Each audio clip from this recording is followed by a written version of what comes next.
Antes de mergulhar nessa história incrível, considere se inscrever no canal e ativar o sininho. Aqui, cada história tem algo a dizer, e você não vai querer perder nenhuma. Jamal sempre soube que a vida não seria fácil. Ele aprendeu isso desde muito jovem, observando Meme Claudine acordar cedo, trabalhar incansavelmente e sacrificar seus sonhos para lhe dar o que podia. A velha não tinha economias nem bens para deixar. Ela era apenas uma governanta cansada, desgastada por anos de trabalho não recompensado, mas seu amor por Jamal não tinha preço.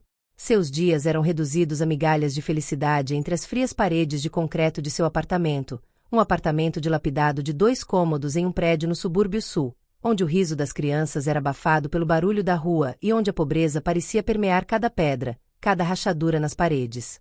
Jamal não tinha vergonha de sua origem, mas sabia que sair desse ciclo vicioso exigiria mais do que sorte.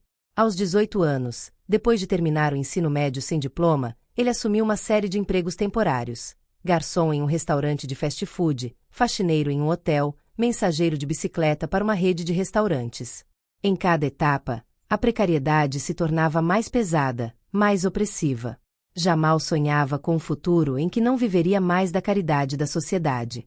Ele ansiava por uma vida melhor, por uma liberdade que nunca havia conhecido. Foi nesse contexto que ele conheceu Madeleine. Um dia, enquanto fazia uma entrega em uma parte nobre da cidade, Jamal se viu em frente a um edifício suntuoso, cuja fachada imponente sugeria um interior de elegância fria. A porta se abriu para uma sala grande e iluminada, e lá, Madeleine estava esperando por ele. Ela usava um vestido de seda azul escuro, seu cabelo branco estava perfeitamente penteado, seu olhar era penetrante, mas imbuído de uma estranha gentileza. A opulência de sua sala de estar contrastava com a austeridade de sua pessoa. Ela o observou por um longo tempo enquanto ele se aproximava com sua cesta, seu olhar penetrante examinando seu rosto com uma intensidade quase perturbadora. Jamal sentiu um arrepio percorrer sua espinha. Madeleine, sem dizer uma palavra, estendeu a mão para receber a ordem, mas seu olhar não deixou Jamal. Você tem algo em seus olhos, ela disse, sua voz suave, mas penetrante. A raiva de viver. Fique um momento. Preciso de um homem honesto. Jamal não teve tempo de responder. Ele estava fascinado e desorientado.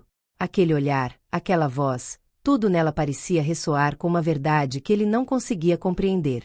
De repente, ele se viu preso em uma espiral estranha. A ideia de ficar alguns minutos, de tomar chá com aquela mulher que parecia ter uma vida tão diferente da dele, parecia ao mesmo tempo incongruente e atraente. Madeleine o conduziu a uma sala de estar imaculada, onde poltronas de couro escuro estavam dispostas ao redor de uma mesa de mármore.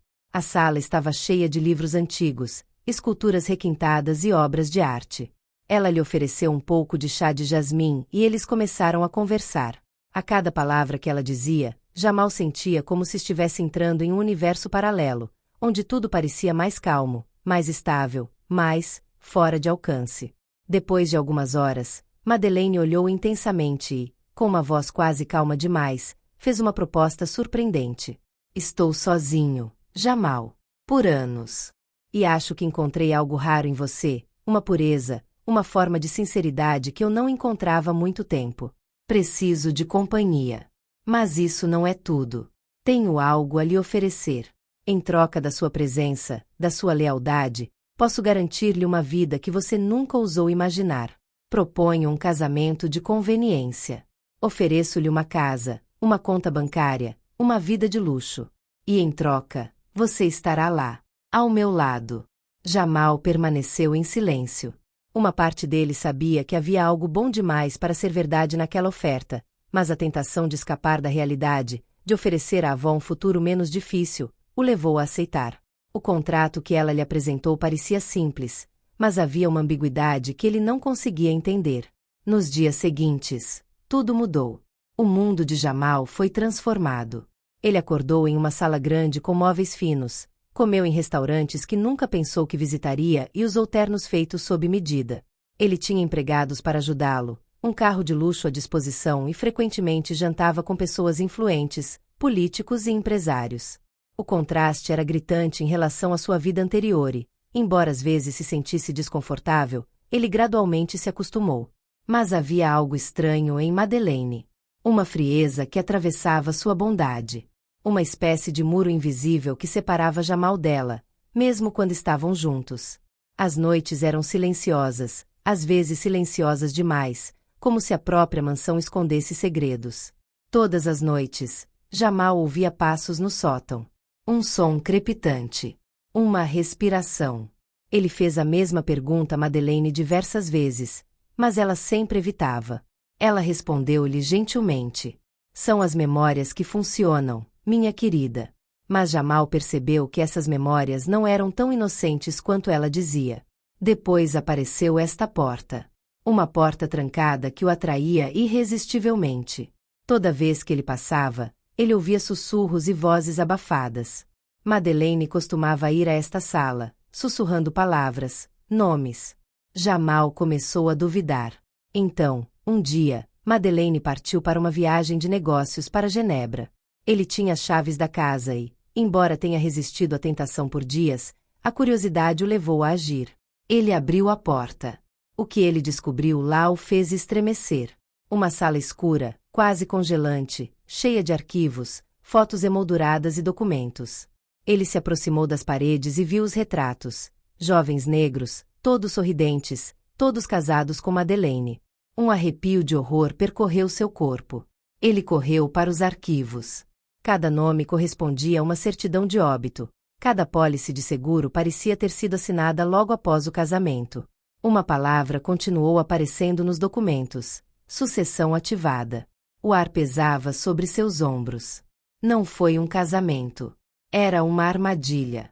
Num canto, uma gravação de vídeo o esperava. Madeleine, mais jovem, estava conversando com um homem de terno escuro.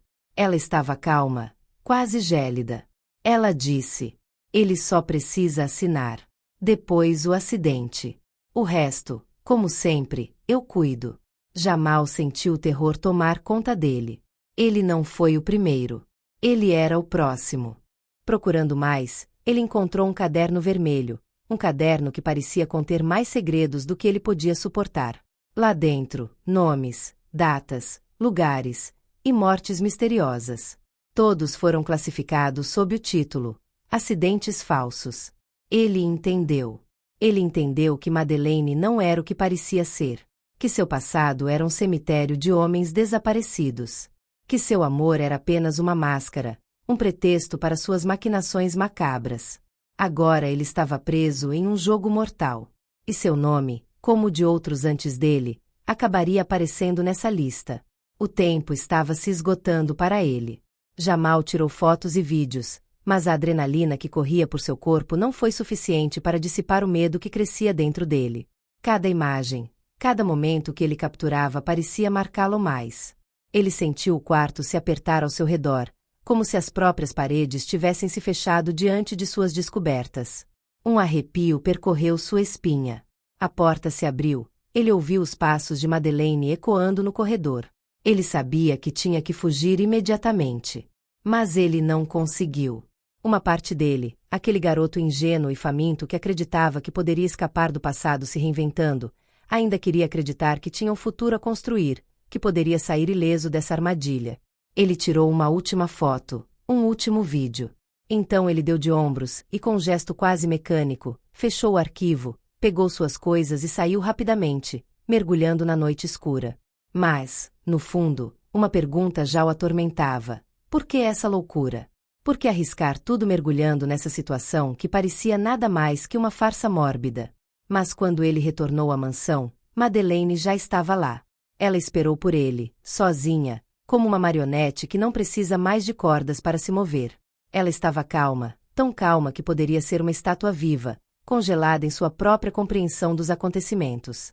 Na gigantesca sala de estar, iluminada por uma luz suave que permeava todos os cantos do lugar, ela bebia uma taça de vinho, sozinha, como se o tempo não tivesse poder sobre ela.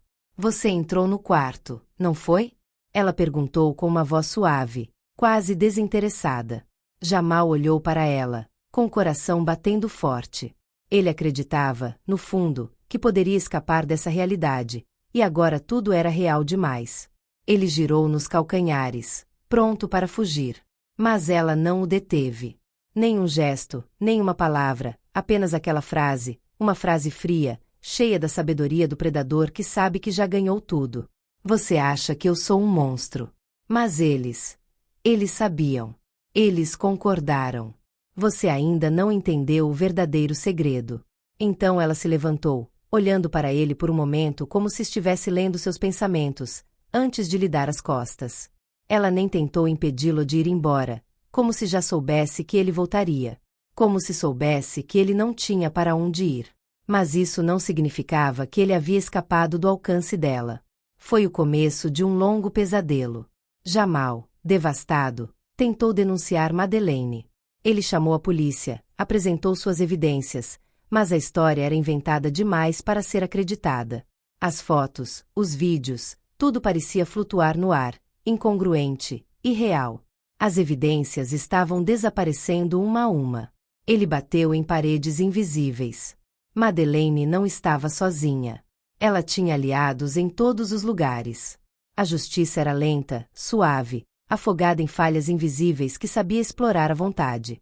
Algumas semanas depois, Jamal se viu fugindo.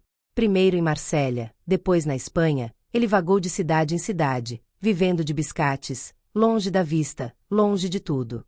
Mas ele não havia esquecido. Sua mente permaneceu fixa em Madeleine. Ele havia anotado cada detalhe. Suas palavras. Suas mentiras. O sorriso dele. E, acima de tudo, ele tinha essa necessidade compulsiva de entender. O que ela viu nele para lhe confiar esse segredo sórdido? Foi somente depois de um ano de peregrinação, quando conheceu Michel Barreal, um ex-investigador aposentado, que as peças do quebra-cabeça finalmente começaram a se juntar. Michel certa vez vislumbrou uma sombra de verdade por trás da aparência perfeita de Madeleine. Os anos apagaram a memória das autoridades, mas para Michel, a ideia de que havia algo errado com aquela mulher nunca saiu de sua mente. Juntos, eles montaram um arquivo. Eles encontraram as famílias dos desaparecidos, testemunhas que foram intimidadas e evidências que desapareceram sem deixar vestígios. Os pedaços espalhados retornaram aos seus lugares no quadro geral. O vento mudou. Finalmente, a história de Jamal encontrou um público simpático em um programa investigativo. Era uma plataforma. Uma maneira de combater a injustiça. E, pela primeira vez em muito tempo, Jamal se sentiu poderoso. Ele falou com o rosto descoberto, revelando suas cicatrizes, não apenas as do corpo, mas as da alma. As famílias dos desaparecidos se juntaram a ele, exigindo justiça e clamando indignação. Madeleine, no entanto, permaneceu implacável. Sorrindo e perfeitamente maquiada, ela apareceu no programa, vestida com sua dignidade fixa. Mas desta vez as evidências eram sólidas. Um de seus antigos cúmplices, gravemente doente, apareceu, pronto para revelar tudo. Ela confirmou manipulação de seguros, acidentes falsos e assassinatos disfarçados. Madeleine, no entanto, permaneceu impassível. Quando ela falou, suas palavras fizeram o público estremecer. Eu dei a vocês o que eles nunca tiveram: conforto, dignidade, por um tempo. Foi uma troca. E eu nunca forcei ninguém. Isso foi o suficiente. Madeleine foi condenada à prisão perpétua, mas sua queda não terminou aí. 3 meses após sua prisão, ela morreu misteriosamente em sua cela. O mistério permaneceu, um rumor persistente de sua morte, mas Jamal compareceu ao julgamento impassivelmente. Não era o fim que ele esperava, mas o fim que ele mais temia. Ele não buscou vingança, mas sabia que o sistema sempre estaria atrasado. No entanto, com o dinheiro que ganhou com seu depoimento e a venda dos direitos de sua história, Jamal se dedicou a uma causa maior. Ele criou uma fundação em homenagem à sua avó Claudine, para ajudar jovens de bairros operários a terem acesso ao ensino superior. Ele queria oferecer o que nunca teve: uma escolha real. Mas às vezes, à noite, quando havia silêncio total, ele se encontrava em seus pesadelos. Madeleine estava lá, emergindo das sombras, com aquele olhar gelado e seu sorriso fixo. E sua voz, sempre presente, ergueu-se na escuridão.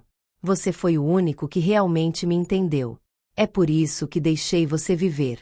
E Jamal sabia, no fundo, que mesmo na morte, Madeleine havia deixado uma marca duradoura nele.